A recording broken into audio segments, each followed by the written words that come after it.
होते मनोज जरांगे पाटील आपल्या सोबत आहेत। तर पाटीलजी, आजचा दिवस मराठा समाजासाठी अत्यंत महत्त्वाचा आहे।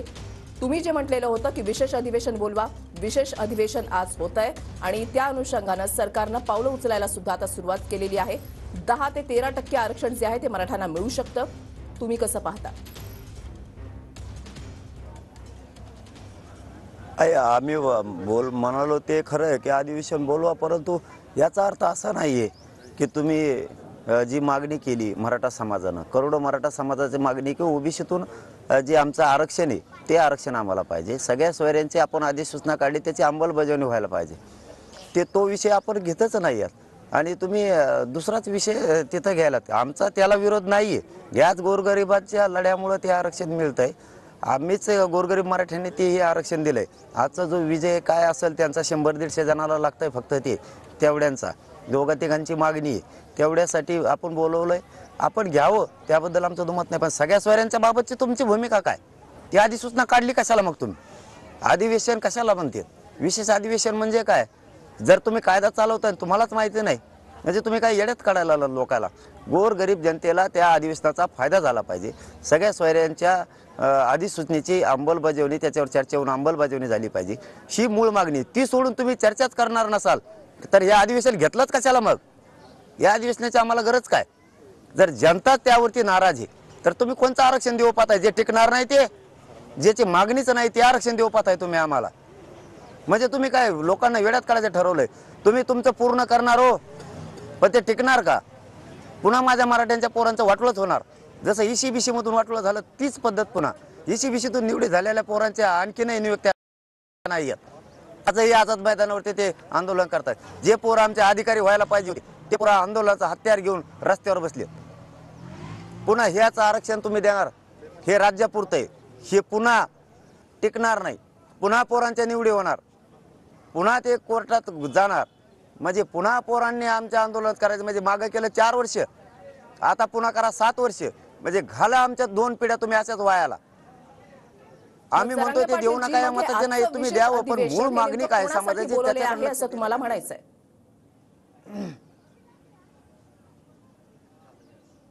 ते 2-3 जण आहेत, त्यांचा हट्ट पूर्ण करण्यासाठी मराठ्यावर हे आरक्षण थोपवायचं आणि पुन्हा मराठ्यांच्या पोराच्या मानेवर कुऱ्हाड ठेवायची, म्हणजे आमचं पुन्हा वाटोळंच होणार।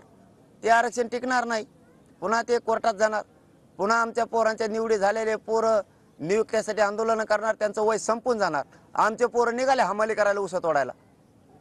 हे सरकार हे तुम्ही मायबाप म्हणून चालवणार? हे जनतेला तुम्ही गोरगरिबांना न्याय देणार?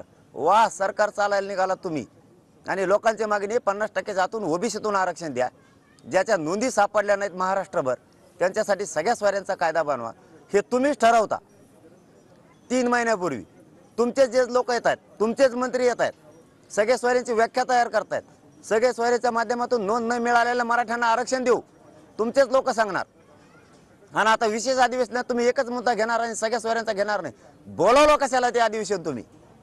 मग मराठ्यांचा अपमान करायला? या विशेष अधिवेशनामध्ये तुम्हाला 10 ते 13% मराठा समाजाला आरक्षणाचा कायदा पारित झाला तर हे आरक्षण, हा कायदा मराठा समाज स्वीकारणार का?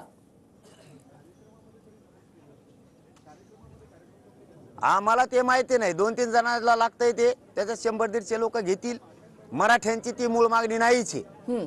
करोडो मराठा रस्त्यावरती आला, त्याला कळत नाही मागणी कोणची आहे। बरं, हाचा विषय 6 महिन्यापासून करोडो मराठा समाज रस्त्यावर कामधंदे सोडून बसलाय। रक्त आटायला लागलाय मराठा समाजाच्या पोराच्या आत्महत्या झाल्या, तिथं मुर्दे पडलेत मराठ्यांच्या पोराचे। कळत नाही त्यांना मागणी कोणची। अभ्यासक सांगून थकले त्यांना, सगळे विधितज्ञ यांना सांगून थकलेत, सगळा समाज यांना सांगतोय। सामान्य मराठा कष्टकरी समाज रस्त्यावरती उतरलाय का माझ्या पोरांचं वाटोळं व्हायला लागलंय, आम्हाला ओबीसीतून आरक्षण पाहिजे, तिथं आमचं आरक्षण आहे। आमचा हट्ट नाहीये त्यांचं द्या आम्हाला, आमचं आहे तिथं, ते आम्हाला पाहिजे। आणि सगळ्या सोयरीची अधिसूचना काढता आणि अंमलबजावणीसाठी विशेष अधिवेशनात तो विषय घेत नाहीत। तुम्ही काय येडे समजालात मराठ्यांना? तुम्ही कसे देत नाही तेच आम्ही बघतो। तुम्ही आज विषय घेऊ नका सगळ्या सोयऱ्यांचा, उद्या त्याला आंदोलनाची दिशा ठरवतो। मराठ्यांचा एकही माणूस तुम्हाला घरात दिसणार नाही। म्हातारे माणसांपासून लेकरं बाळ माता मावले सगळे रस्त्यावर उतरणार आहेत। तुम्हाला कळतच नाही सरकार चालवतच कशी? सविस्तर संवाद साधण्यासाठी आणि तुमची भूमिका जी आहे ती मांडण्यासाठी। तर आणखी एक महत्त्वाची बातमी, मराठा समाजाला शिक्षण आणि नोकरीमध्ये 10% आरक्षण अशी माहिती सूत्रांकडून मिळतेय।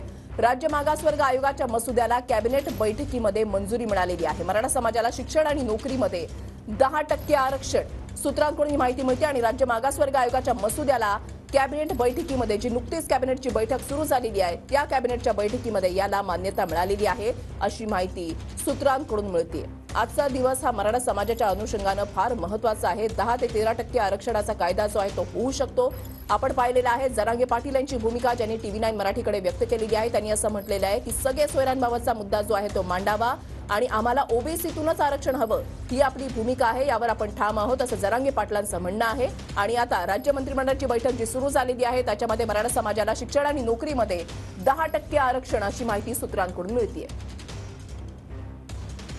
पुन्हा एकदा जाऊयात जरांगे पाटील यांच्याकडे। जरांगे पाटीलची राज्य मंत्रिमंडळाची जी बैठक सुरू झालेली आहे त्याच्यामध्ये मराठा समाजाला 10% नोकरीमध्ये आरक्षण या संदर्भातला निर्णय झालेला आहे अशी माहिती सूत्रांकडून मिळते। शिक्षण आणि नोकरीमध्ये 10% आरक्षण तुम्ही कसं पाहता?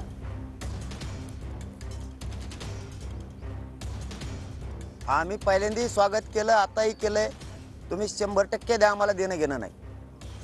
आमची मूळ मागणी आमचे कुणबी नोंदी सापडलेल्या आहेत आणि राज्यात ज्या मराठ्यांच्या कुणबी नोंदी सापडल्या नाहीत त्यांच्यासाठी सगळ्या सोयऱ्यांची अधिसूचना झाली, त्याची अंमलबजावणी पाहिजे। राज्य मंत्रिमंडळाच्या आणि या कॅबिनेटच्या बैठकीमध्ये हाही ठराव करणं गरजेचं आहे सरकारनं की आपण जी अधिसूचना काढली त्याची चर्चा अधिवेशनाच्या पटलावर घेऊ आणि त्याची अंमलबजावणी करण्यासाठी आपण या अधिवेशनात विषय घेऊ। तुम्ही समाजाची मागणी नसणारी घेणार आणि बळच मराठ्यांवर ते आरक्षण थोपवणार, ते हे आरक्षण राज्यापुरतं, ते जर उद्या टिकलं नाही तर पोरं बरबाद होणार आहे। आणि ओबीसीतलं आरक्षण आमचं असणारं कुणबीचं आरक्षण हे राज्यापासून केंद्रापर्यंत आहे। राज्यापासून केंद्रापर्यंत आमचे लेकर अधिकारी बनणार आहेत। आम्ही जी मागणी करतोय ती सोडून तुम्ही दुसऱ्याच मागणीला राज्य मंत्रिमंडळाच्या किंवा कॅबिनेटच्या बैठकीत ठराव करणार असाल तर हे मराठ्यांचा तुम्ही जाणून बुजून अपमानाने चेष्टा करायला लागला, त्याचा अर्थ असा होतोय आम्ही तुम्हाला संध्याकाळपर्यंत आम्ही वाट बघणार आहे तुमची की या अधिवेशनात त्याचं होत आहे का। उद्या आंदोलनाची दिशा आम्ही ठरवणार आहेत। ओबीसीतून आमचं हक्काचं आरक्षण आम्हाला पाहिजे। मग इथं कोणी आडवा आला तरी आता आम्ही त्याला सोडणार नाही, कारण आम्हाला सुद्धा काही मर्यादा आहे। आम्ही सुद्धा काही सहन करतोय। आम्ही किती दिवसापासून इथं रक्त जाळतोय, किती दिवसापासून आमचा मराठा समाज रस्त्यावर उतरलाय। याची जर जाणच तुम्हाला नसेल आणि ते आम्हाला लागते त्यांच्या विरोधात जाऊ चालणार नाही अशी भाषा आम्हाला शिकवायची आणि आमच्या विरोधात तुम्हाला जाणं चालतंय का? आमची सुद्धा बलाढ्य जात आहे, या राज्यात प्रचंड मोठी जात आहे। आमची किती गरज आहे हे आता आम्ही तुम्हाला दाखवतो। आमचा वापर करून तुम्ही मोठे झालात, इशित बसला, तुमचे पोरं परदेशात शिकायला गेले, आमचे काय उसा तोडायला पाठवतात काय?